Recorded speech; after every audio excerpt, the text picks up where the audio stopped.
நேற்றைய நாடாளுமன்ற அமர்வு தொடர்பில் அர்ச்சுனா ராமநாதன் எம்பி பதிவிடப்பட்டுள்ள முகநூல் பதிவு கீழ்வருமாறு எழுதியிருந்ததாக கூறப்படுகிறது.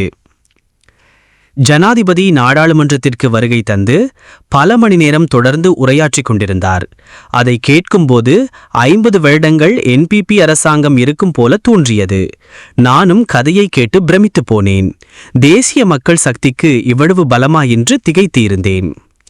இடையில் ஜனாதிபதி கேட்டார், எதிர்க்கட்சியில் யாராவது துணிந்தவர்கள் இருந்தால் தேசிய மக்கள் சக்தியின் அரசாங்கம் எவ்வாறு வீழ்த்தப்பட போகிறது என்று ஏதாவது யோசனை இருந்தால் சொல்லுங்கள் பார்க்கலாம் என்றார்.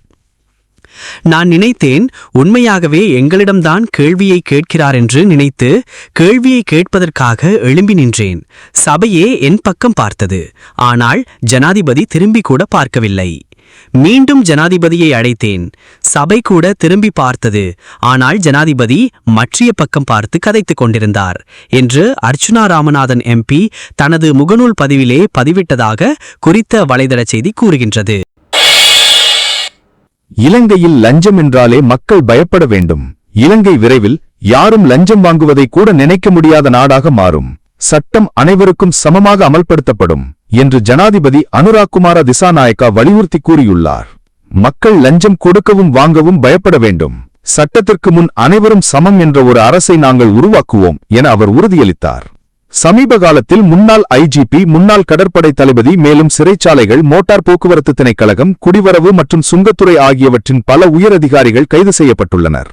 மேலும் முந்தைய அரசாங்கங்கள் தடுத்து வைத்த வழக்குகளை விசாரிக்க குற்றப்புலனாய்வு திணைக்களகத்தில் புதிய விசாரணை குழு நியமிக்கப்பட்டுள்ளது. ஜனாதிபதி மேலும் எச்சரித்தார், நமது சட்டங்களின்படி ரூபாய் 2.6 மில்லியன் நிதி மோசடிக்கு 20 ஆண்டுகள் சிறை தண்டனை உள்ளது. அந்த அடிப்படையில் சிலர் பல வாழ்நாள் சிறை தண்டனையை சந்திக்க வேண்டியிருக்கும். இந்த கருத்துகள் மாலத்தீவில் வாழும் இலங்கை சமூகத்தினரை சந்திக்கும் நிகழ்வில் நேற்று வெளிப்பட்டன. ஆரோக்கியத்திற்கு ஒரு ஆபத்து வந்துள்ளது என இலங்கை செய்தித்தளங்கள் குறிப்பிடுகிறது. கருப்பு பூஞ்சை கொண்ட வெங்காயம் உடல் நலத்திற்கு ஆபத்து. எங்கள் வீடுகளில் சமையலில் வெங்காயம் தவிர்க்க முடியாத ஒரு முக்கிய சுவையூட்டி பொருள். உணவுக்கு ருசி சேர்ப்பதோடு மட்டுமல்லாமல் பல்வேறு ஆரோக்கிய நன்மைகளையும் வழங்குகிறது. Potassium, carbohydrate, sodium, vitamin C, vitamin B6, vitamin D, calcium, magnesium, இரும்பு போன்ற பல ஊட்டச்சத்துகள் வெங்காயத்தில் நிறைந்துள்ளன. முக்கியமாக பச்சை வெங்காயம் சாப்பிடுவது ஜீரணத்துக்கு உதவுகிறது, நோய் எதிர்ப்பு திறனை அதிகரிக்கிறது, தேவையற்ற கொழுப்பை குறைக்கிறது, புற்றுநோய் அபாயத்தையும் குறைக்கிறது. வெங்காயச்சாறு பல்வேறு நோய்களுக்கு மருந்தாக செயல்படுகிறது. ஆனால் இந்த பல நன்மைகளோடு வெங்காயத்தில் சில ஆபத்துகளும் உள்ளன என்பதை பலர் அறியவில்லை. சில நேரங்களில் வெங்காயத்தின் மேற்பரப்பில் அல்லது உள்ளே கருப்பு நிறத்திலான ஒரு படலம் காணப்படும். இது கருப்பு பூஞ்சை. இந்த வெங்காயத்தை பயன்படுத்துவது உடலுக்கு கேடு விளைவிக்கக்கூடும். மருத்துவ நிபுணர்கள் எச்சரிக்கையிடுவதாவது, கருப்பு பூஞ்சை கொண்ட வெங்காயம் சாப்பிடுவது மியூகோமைகோசிஸ் எனப்படும் ஒரு ஆபத்தான பூஞ்சை நோயை உண்டாக்கலாம். இந்த பூஞ்சை மிகவும் நச்சுத்தன்மை உடையது. சமைப்பதற்கு முன் வெங்காயத்தை நன்றாக கழுவுவது அவசியம். கருப்பு பூஞ்சை கொண்ட வெங்காயம் பயன்படுத்தினால் ஏற்படக்கூடிய பிரச்சனைகள்: தலைவலி, வாந்தி, வயிற்றுவலி, பேதி மற்றும் அலர்ஜி பிரச்சனைகள்.